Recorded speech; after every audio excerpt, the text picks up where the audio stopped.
pessoal, estamos aqui no UOL, na segunda edição do nosso Festival de Inovação. Aqui em 2018 estamos com a Júlia Curan, aqui da WGSN. Ela acabou de fazer uma palestra incrível que mobilizou, engajou gente aqui à beça no nosso Teatro CETIP. E eu queria, Júlia, que você explicasse um pouquinho para nós o conceito geral das tendências da Visão 2019 que você apresentou. Uma palavra que chamou muita atenção, porque depois eu vou fazer o link com ela, que foi o conceito de pós-humanidade.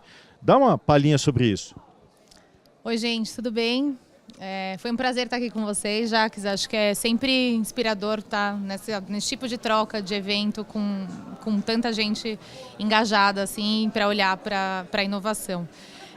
A gente trouxe um pouco sobre esse conceito da pós-humanidade, né? Então a gente fala muito de pós-modernidade, mas agora a gente traz um pouco desse conceito do pós-humano, que acho que é onde a gente consegue conectar tanto o assunto de inteligência artificial, inteligência humana, né? Porque a inteligência da tecnologia ela não funciona sem o lado humano. Então, na verdade, esses super-humanos que a gente coloca nesse conteúdo é a ideia de trazer a tecnologia como um potencializador das pessoas, né? Não como uma coisa que caminha independente disso, mas conseguir de fato conectar isso com o dia a dia das pessoas e com o que as pessoas desejam. Acho que quando a gente pensa a tecnologia do futuro e quando a gente pensa em inovação, a partir da tecnologia para esse futuro, é uma tecnologia que atende a particularidade de cada um, né? Então, se a gente pensa um pouco sobre personalização e etc., a gente consegue até trazer uma ideia de personalização em massa a partir disso, né? Porque a gente consegue usar a tecnologia,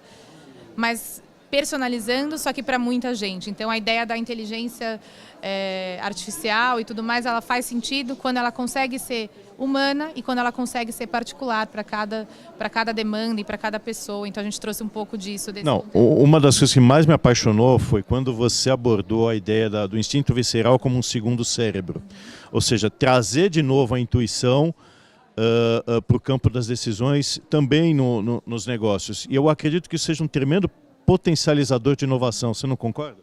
Sim, com certeza. Isso a gente estava falando agora há pouco da importância da tecnologia, mas acho que mais, ou até antes disso, a gente precisa olhar para os nossos instintos, né? Para a nossa intuição. Por que tem tanta gente falando disso? Porque, de fato, os dados eles vêm com um poder, com uma consistência para a gente conseguir tomar decisões futuras, estratégicas e táticas, mas isso não funciona sozinho, né? Então, quando a gente pensa em inovação, a gente precisa também respeitar um pouco do que a gente acredita, claro que com embasamento e com conhecimento e estudo, mas nunca foi tão falado, né, essa história da vulnerabilidade, do humano, de você se colocar e de você não ter medo. Acho que tem uma coisa muito importante quando a gente fala de inovação, que é o não ter medo de tentar e errar, né? Então, como eu falei, as empresas elas já reconhecem e premiam pessoas que tentam e estão errando. Então, o Google, por exemplo, faz isso.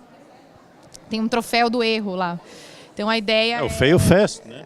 Tem o Fail Fast, exatamente. Então, a ideia é trazer um pouco dessa intuição, mas não adianta a gente deixar isso no discurso e as empresas não adotarem isso, né? Como as empresas vão mudar se elas não incentivam o instinto, né? Se elas não incentivam o erro e essa probabilidade de tentar e talvez não conseguir. Uma outra coisa que chama muito a atenção foi quando você colocou os novos códigos, né? Quer dizer, o emoji, a comida como um novo código. E lá em Cannes eu vi uma apresentação de vocês mostrando justamente como a geração Z privilegia a comida como um elemento de unificação e de criar comunidade, né? Esses signos, eles acabam também sendo grandes anabolizantes para a gente produzir inovação, porque permitem linguagens comuns e permitem conectar pessoas de origens, de culturas, de etnias, de realidades muito diferentes. Exatamente. Acho que a gente tem vivido um momento como nunca vivemos, obviamente pela extensão de tecnologia, internet, etc., dos últimos anos, de multilocalidade, então de pessoas se identificando como de lugares, pertencendo a lugares diferentes, né? A história do ambiculturalismo, que também é uma palavra que está cada vez mais aparecendo. Mas nessa história toda de conectividade, a gente começa a ressignificar também os signos, né? A pensar a linguagem. Como eu coloquei, a linguagem sempre é falha, né? Mesmo se a gente fala um mesmo idioma, sempre o que eu falo, o que eu estou tentando passar a outra pessoa, cada um vai interpretar de um jeito, cada um interpreta como bem entender. Então, eu acho que essa linguagem visual uma linguagem, como você colocou, né, visual ou de, enfim, de alimentos, ou de pensar comida, gastronomia, tudo isso é linguagem também, e eu acho que cada vez mais isso vai ajudar a gente a se conectar, e isso pode ser uma ferramenta também para as empresas começarem a pensar além do que a gente está da forma tradicional de se comunicar, né? Então acho que isso pode ser muito interessante. A gente viu um monte de ideias legais aqui, ideias que nos excitam, que nos inspiram, que nos dão vontade de colocar a mão na massa. Considerando o Brasil, que é um pouco baixo astral, eu acho que o grande aspecto aqui da sua palestra é que podemos ser otimistas. Há todo um mindset novo sendo criado que dá esperança de que esse país tem capacidade para poder reverter essa situação e para poder ser realmente um protagonista com muita ideia legal, né? O que você acha disso?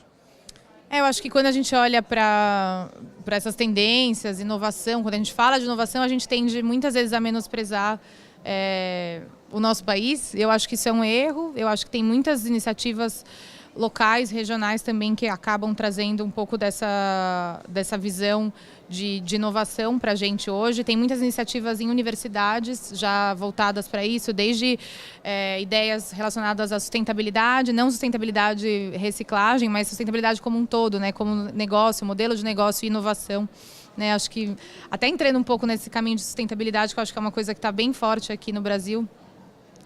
A gente achava que sustentabilidade era um assunto que não estava ligado à tecnologia, né? Ele era meio independente da tecnologia. E hoje a gente vê isso caminhando muito em conjunto.